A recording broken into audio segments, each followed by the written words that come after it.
जब देश में हाहाकार मचा हुआ था तब साहेब के होनहार खिलाड़ी घर में राजकुमार बने बैठे थे। जब देश की जनता को भाजपा के इस अद्भुत प्राणी की जरूरत थी तब लोगों की नजरों से ओझल होकर दूर कहीं जंगल में तपस्या कर रहे थे। देश का रोना यह है कि अमित शाह के तौर पर इस देश को गृह मंत्री मिला है और यही देश का दुर्भाग्य है कि जब देश की जनता को इनकी जरूरत होती है तो ये छू मंतर काली शंकर हो जाते हैं। जब देश की जनता पर आफत आती है तो गृह मंत्री जी चटाई और बिछौना लेकर जंगल में सैर सपाटे के लिए निकल पड़ते हैं। लेकिन जब इनके चाटुकार और दलालों को दुख होता है तो गृह मंत्री जी को पीड़ा होने लगती है, उनका दिल दर्द से फड़फड़ाने लगता है। हम पूरा मामला आपको बताएंगे, लेकिन उससे पहले बंगाल के बारे में बता देते हैं। हमने पहले ही बता दिया था कि बंगाल में अब खेला नहीं बल्कि खुला खुला होबे।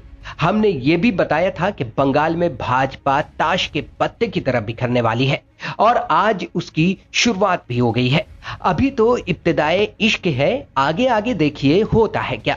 मुकुल रॉय और उनके बेटे ने आज अपनी घर वापसी कर ली है, यानी दोनों ने टीएमसी का दामन थाम लिया है। मुकुल रॉय जो भक्तों के लिए कल तक डिटर्जेंट पाउडर हुआ करते थे, आज वही मुकुल रॉय भक्तों के लिए कीटाणु बन गए हैं। पूरी की पूरी भक्तों की नस्ल आज 2 रुपए ले लेकर ट्वीट कर रहे हैं और मुकुल रॉय को देशद्रोह और घोटालेबाज साबित करने में लगे हैं। कल्पना कीजिए कि जब कोई जानवर मर जाता है तो चील कौवे कैसे उस पर टूट पड़ते हैं।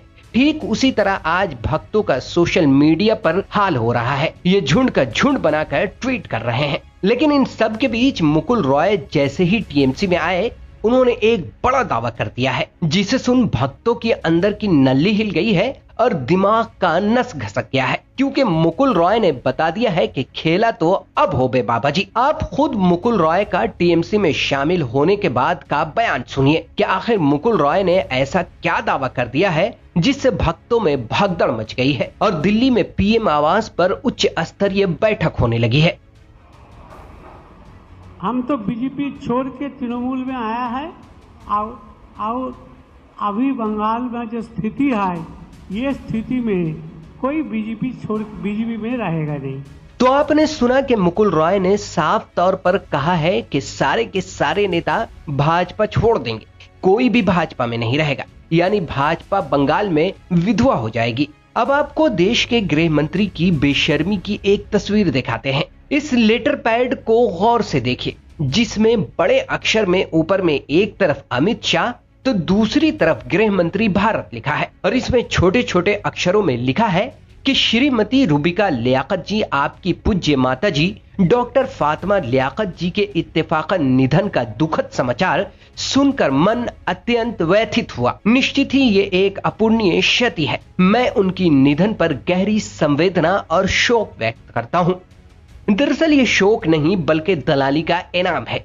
ये लेटर उस दलाली का प्रमाण पत्र है जो रूह बिका लियाकत को गृह मंत्री जी द्वारा दिया गया है, जो टीवी शो में बैठकर भाजपा की अनऑफिशियल प्रवक्ता का फर्ज अदा करती हैं। यहाँ हम आपको ये भी बता दें कि हमें भी डॉक्टर फातिमा लियाकत की मौत पर अफसोस और दुख है और उन औलादों पर भी अफसोस और दुख है जिन्होंने कोरोना काल के दौरान अपनी माओं को खो दिया है। किसी के निधन पर संवेदना व्यक्त करना गलत नहीं है, दुख का इजहार करना भी गलत नहीं है।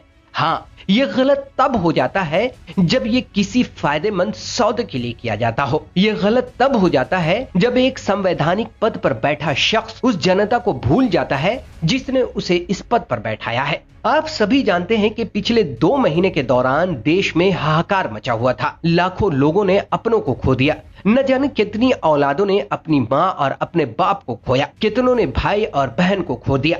लेकिन गृह मंत्री जी ने किसी के लिए एक लेटर तो छोड़ ही दीजिए, एक शब्द या एक ट्वीट तक नहीं किया। लेकिन ये इनकी दलाली करने वालों को विशेषकर संवेदना व्यक्त कर रहे हैं। अमित शाह द्वारा दिए गए दलाली के इनाम को बड़े ही फख्र से दलाली जगत की इस सिपे सालार ने अपने ट्विटर पर शेयर भी किया है। जैसे ही रूबिका लियाकत भाईजान ने इस लेटर को ट्विटर पर साझा किया, लोगों ने जमकर इनकी क्लास लगा दी। लोगों ने बता दिया कि ये कोई संवेदना नहीं है बल्कि दलाली का इनाम है, उसी दलाली का जो पिछले कुछ वर्षों से करती चली आ रही हो। एक ट्विटर यूजर आलोक कुमार ने लिखा कि काश आम जनता के लिए भी विचार किया होता इस गृह मंत्री ने। आपकी माताजी के लिए संवेदना। जबकि अशोक कुमार नामी एक यूजर लिखते हैं कि इस संवेदना का फर्ज उतार देना। वहीं हेमंत कुमार नामी एक यूजर ने लिखा है कि चापलूसी करने का रिवार्ड यानी इनाम तो मिलेगा ही, वरना कोरोना की वजह से कितनी पब्लिक मरी, कितने लोग बर्बाद हुए, उनके लिए तो मोदी और शाह ने कोई लेटर नहीं लिखा। लगे रहो दल्ला मीडिया। और यही सच्चाई है। देश के गृह मंत्री एक पत्रकार की मां के लिए नहीं बल्कि पत्तलकार के लिए संवेदना और शोक व्यक्त कर रहे हैं। इस वीडियो में इतना ही। अगर आपको हमारी ये वीडियो पसंद आई हो तो इसे लाइक, शेयर और सब्सक्राइब करें। साथ ही बेल आइकॉन को दबाना बिल्कुल ना भूलें ताकि हमारी हर वीडियो की अपडेट आप तक पहुंचती रहे। तब तक के लिए दीजिए इजाजत। नमस्कार।